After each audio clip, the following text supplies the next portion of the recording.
आनंद मठ।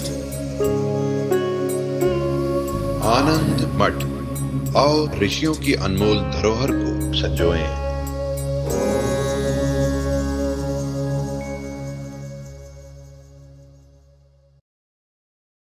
वेदांत सार को अन्य सांसारिक विषयों की भांति अच्छी तरह से समझ लेना व उसे औरों को ठीक से समझा भी देना, इस प्रक्रिया के ज्ञान और बुद्धि में उपस्थित अज्ञान को मिटाने वाले ज्ञान, इन दोनों के अंतर को समझाने की कृपा कीजिए और जानने और अनुभव में अंतर को भी समझाने की कृपा कीजिए। क्या पहले प्रकार का ज्ञान स्वाभाविक रूप से अहंकार का पोषक तो नहीं हो जाएगा?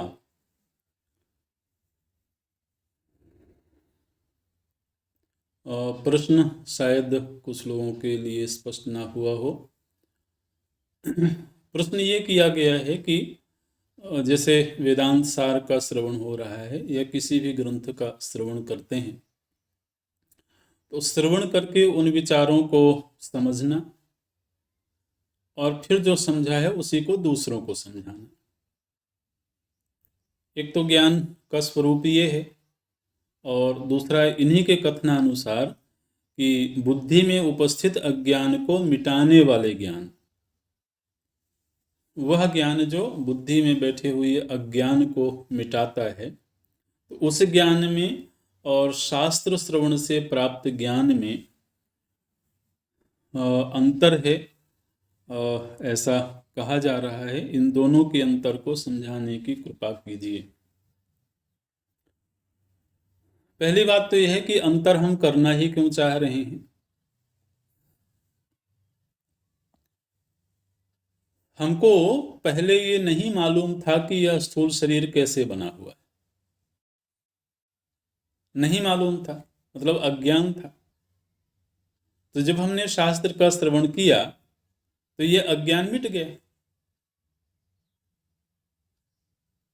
है ना।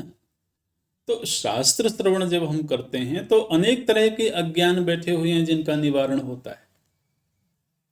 तो ज्ञान तो जो भी होगा वो अज्ञान का निवर्तक ही होगा, अज्ञान को मिटाने वाला ही होगा।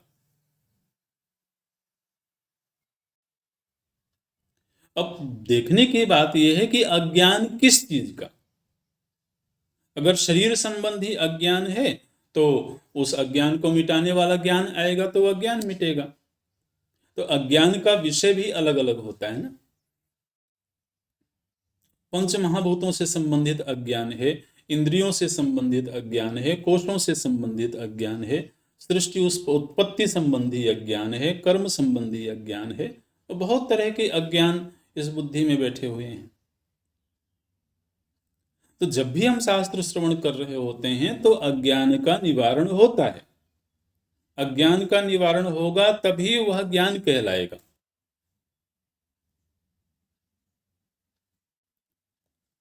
अंततः जो सबसे मूल में अज्ञान बैठा हुआ है वो आत्म संबंधी अज्ञान है,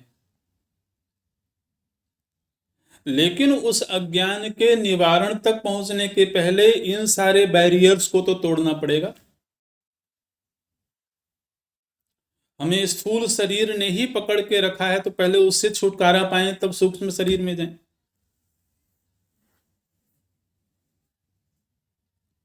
तो इस तरह से अज्ञान के अलग अलग परतें हैं, उन परतों को खोलते खोलते ही हम उस सूक्ष्म स्थिति तक जाते हैं।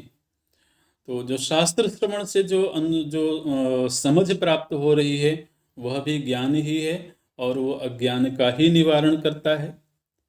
अब जहाँ तक प्रश्न ये है कि हमने जो समझा उसी को अगर हम किसी और को समझाएं तो क्या यह अहंकार का पोषक तो नहीं होगा।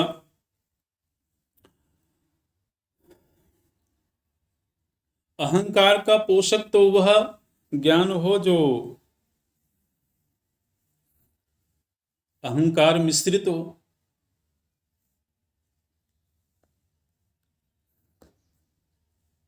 हम्म जो ज्ञान अज्ञान वो अहंकार को मिटा के प्राप्त होता है, वो अज्ञान का पोषक कैसे होगा? है ना? अहंकार सहित प्राप्त ज्ञान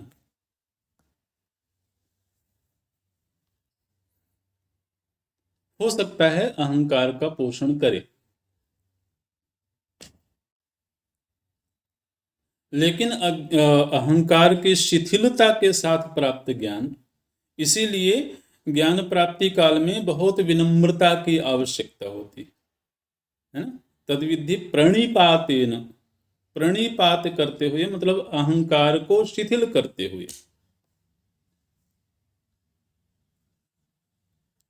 तो जिस ज्ञान प्रक्रिया में अहंकार शिथिल होता रहा है, वही ज्ञान उस अहंकार का पोषक नहीं बनेगा। लेकिन इस साथ में एक बात ये भी जाननी चाहिए कि किसी को ज्ञान देना, इसकी दो स्थितियां होती हैं। एक स्थिति ये होती है कि जो ज्ञानी महापुरुष है वह जब किसी को ज्ञान दे रहा होता है तो ज्ञानी हुआ ही तब जब अहंकार बाधित हो गया। अहंकार जब तक सुरक्षित था तब तक तो ज्ञानी की संज्ञा ही नहीं होगी, ज्ञानी की स्थिति ही नहीं होगी।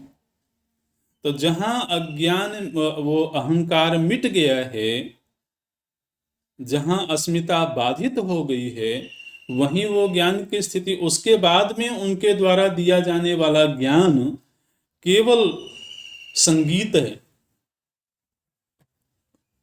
केवल अपने अनुभव का गीत है, आनंद की वाचिक अभिव्यक्ति है। और अगर हम अभी अज्ञान की ही स्थिति में हैं, लेकिन हमको अपने गुरु से एक सेवा दे दी गई कि तुमने जो समझा है वो दूसरों को समझाओ, तो उस स्थिति में दूसरों को ज्ञान देना ये सेवा कहलाती है। और सेवा होगी ही तब जब अहंकार शिथिल होगा। अहंकार सहित सेवा नहीं हो सकती। इसलिए प्रवचन की दो ही स्थितियां हो सकती हैं, होनी चाहिए। या तो साधक दशा में रहते हुए हम वो सेवा कर रहे हों गुरु की आज्ञा से, और या तो सिद्ध हो गए हों तो फिर वो सहज अनुभव का गायन हो। ऐसे तो दोनों ही स्थितियों में अहंकार के पोषण की कोई संभावना नहीं दिखाई देती है। ओम, यही पूरा करते हैं।